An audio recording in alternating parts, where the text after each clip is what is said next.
राम राम बहन भाइयों माताओं, ज्ञान कहानी नाइडन में आप सबका स्वागत है। आज मैं आपको कार्तिक महात्म्य का 23वां अध्याय सुनाऊंगी। 22वें अध्याय में हमने सुना पार्वती लक्ष्मी जी और ब्रह्मा ने तीनों बीज देती है छिड़कने के लिए वहां पे। तो वहां तीनों बीजों से क्या उगते हैं, पौधे कौन से पौधे बनते हैं, हम यही सुनेंगे 23वें अध्याय में। श्री नारद जी बोले, हे राजन, वहां बोए हुए उन तीनों बीजों से आंवला, मालती और तुलसी ये तीन वृक्ष उत्पन्न हुए। सरस्वती के दंत बीज से रजोगुण वाला आंवला, लक्ष्मी द्वारा प्रदत्त बीज से सतोगुण वाली मालती और गौरी के बीज से तमोगुण वाली तुलसी उत्पन्न हुई। स्त्री रूप धारण किए हुए तीनों वृक्षों को देखकर वृंदा के रूप में मोहित विष्णु भ्रम से उठ खड़े हुए। कुछ काम सख्त चित्त से विष्णु भगवान ने प्रेम से उनकी ओर देखा और तुलसी तथा धात्री ने भी अनुराग पूर्वक विष्णु भगवान को देखा। जो बीज पूर्व में ही लक्ष्मी द्वारा ईर्ष्या से दिया गया था, उसी कारण उसमें ईर्ष्या करने वाली स्त्री मालती उत्पन्न हुई। लक्ष्मी के बीच से जयमान विष्णु से ईर्ष्या करने वाली मालती बरबरी इसी नाम से प्रसिद्ध हुई। दात्री तथा तुलसी विष्णु में अनुराग रखने से उनकी प्रीति का कारण हुई। विष्णु भगवान उस दुख को भूलकर दात्री तथा तुलसी के साथ प्रसन्न होकर सब देवताओं से नमस्कृत होते हुए अपने बैकुंठ धाम को चले गए। इस कारण कार्तिक के उद्यापन में तुलसी की जड़ में विष्णु की पूजा की जाती है। तुलसी का मूल प्रदेश विष्णु को प्रसन्न करने वाला है। हे राजन, तुलसी का जंगल जिसके घर में वर्तमान है वह घर तीर्थ स्वरूप है। उस घर में यम के दूत नहीं आते हैं।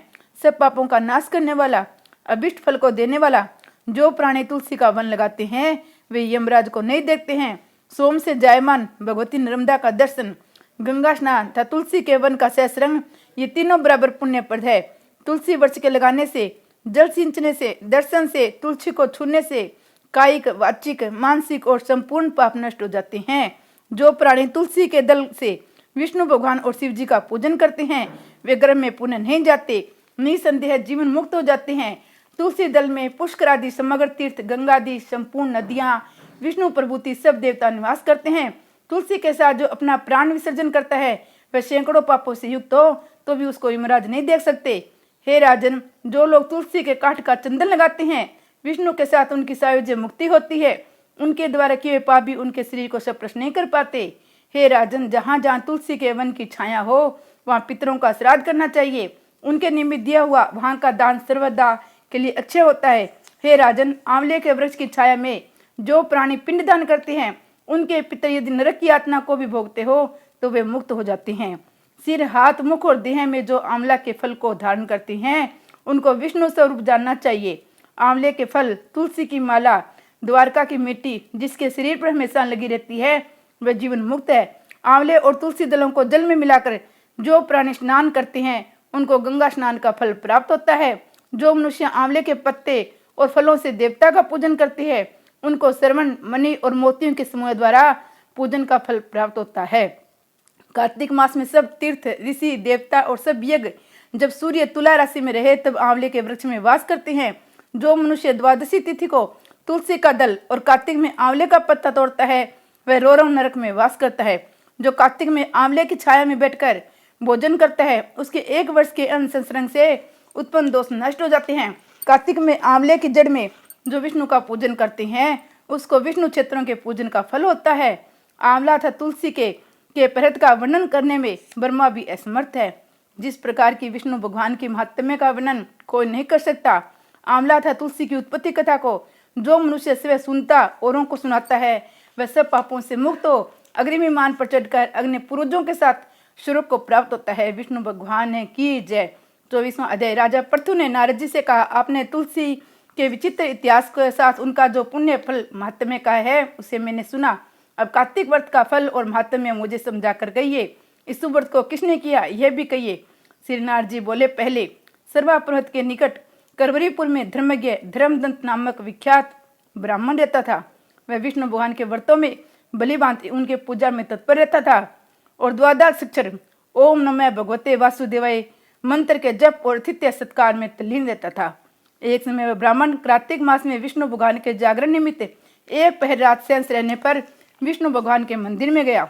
वह विष्णु भगवान की पूजा सामग्री लेकर पूजा करने के लिए जा रहा था। उसी समय उसने एक बड़ी भयंकर राक्षसी को देखकर, जो बड़े बड़े दांतों वाली, जीभ लपलपाती हुई, भीतर घुसे हुए लाल नेत्रों वाली, नंगी मांस रही शरीर वाली, बड़े बड़े होठ, मुंह से घर घर शब्द करने वाली थी। उस भयंकर राक्षसी को देखकर भय से उसके शरीर के सब अंग कांपने लगे। उस ब्राह्मण ने डरते डरते पूजा सामग्री और जल से उस राक्षसी को मारा, क्योंकि तुलसी दल सहित जल से भगवान के नाम को स्मरण करते उसने उसको मारा था। इसी कारण उस राक्षसी के जन्म जन्मांतर के पाप नष्ट हो गए। अनंतर वह पूर्व जन्म के कर्मों के फल को उसके कारण प्राप्त राक्षस योनि को स्मरण करके ब्राह्मण को दंडवत प्रणाम करके बोली। कला नाम की राक्षसी ने कहा, हे विपर, पूर्व जन्म के कर्मों के फल से मैं इस अवस्था को प्राप्त हुई, अब मैं इस पवित्र दशा को कैसे प्राप्त हो गई हूँ। नारद जी बोले, उसको इस प्रकार प्रणाम करते हुए अर्थ वर्णन करते देखकर वह ब्राह्मण अति विस्मित होकर कहने लगा। धर्मदत्त ने कहा, तेरी ये अवस्था किस कर्म फल के कारण हुई और पूर्व जन्म में तू कहाँ की रहने वाली थी, तेरा कैसा चरित्र था, ये सब तुम मुझसे कहे। कला ने कहा, ब्राह्मण, सौराष्ट्र में भिक्षुक नामक एक ब्राह्मण रहता था। निष्ठुर स्वभाव वाली कला नाम वाली में उसकी भार्या थी। मैं वाणी से भी पति का कल्याण कभी नहीं चाहती थी, न अच्छा भोजन मिठाई आदि देती थी, सर्वदा उसको ठगती थी। नित्य झगड़ा मुझे प्यारा था। मुझे इस प्रकार व्याकुल करने वाली देखकर मेरे पतिदेव ने दूसरे विवाह की इच्छा की। तब मैंने पहले ही विष खाकर अपना अंत कर लिया। मरने पर यमदूत मुझे बांधकर बारंबार मारते हुए यम के पास ले गए। यमराज ने मुझे देखकर चित्रगुप्त से पूछा, हे चित्रगुप्त, देखिए इसने क्या कर्म किया है। जो इसने अच्छा बुरा कर्म किया है उसका फल भोगेगी। कला ने कहा, चित्रगुप्त ने मुझे धिक्कारते हुए कहा, इसने कोई भी शुभ काम नहीं किया है। अपने पति को अच्छा भोजन न देकर यह सिवाय अच्छा भोजन खाया करती थी, इसलिए अपनी विष्ठा खाने वाली हो। पति को देखकर उससे स्तुत्रा रखने वाली थी, इस कारण सुकरी का जन्म इसका हो। इस कारण यह विष्ठा भक्षण करती हुई सुकरी योनि में उत्पन्न होवे और अकेले ही पार्क में बर्तन में भोजन करे। इस कारण ये अपने बच्चों को खाने वाली बिल्ली होवे। इसने पति पर क्रोध कर आत्मघात किया है। इस पाप से ये घृणित प्रत्यय योनि में निवास करे। अब अपने दूतों के द्वारा इस मरुस्थान देश में भेज दीजिए। वहाँ ये बहुत दिनों तक प्रेत योनि में रहकर फिर ये पापिनी तीनों योनियों को भोग करेगी। कला ने कहा, वही मैं 5 वर्षों से अपने कर्मों के द्वारा भूख प्यास से नित्य दुखित होकर प्रेत योनि में हूँ। भूख और प्यास से अति पीड़ित होकर एक वैश्य के शरीर में प्रवेश कर मैं कृष्णा और वेणी नदी के संगम पर इस देश में आ पहुंची। इसके शरीर में रहती थी। वहां से शिव और विष्णु के दूतों ने बलात्कार हमको बाहर निकाल दिया है। फिर ये द्विजोतम, मुझ भूख और प्यास को आप दिखाई दिए। मेरे ऊपर आपके हाथ से तुलसी दल का छिंटा पड़ गया, इससे मेरा सब पाप नष्ट हो गए हैं। हे विप्र श्रेष्ठ, अब कृपा करके बताइए आगे होने वाले तीनों योनियों से इस प्रेत देह से मेरी मुक्ति किस बाती हो। ब्राह्मण कला की इस प्रकार वाणी सुनकर उसके कर्म का परिपाक से सवै चंकित और दुखी हुआ। इसकी गलानी सुनकर उसका चित्त पिघल गया। तब ब्राह्मण थोड़ी देर ध्यान में चुपचाप होकर दुखित भाव से कहने लगा, विष्णु भगवान ने की जय। हमने इस कथा में तुलसी माता की महिमा सुनी। तुलसी माता सब कामों में श्रेष्ठ है। जय तुलसी माता की जय। विष्णु भगवान ने की। आशा करती हूँ मेरी कथा आपको अच्छी लगी हो तो लाइक व चैनल को सब्सक्राइब कीजिएगा।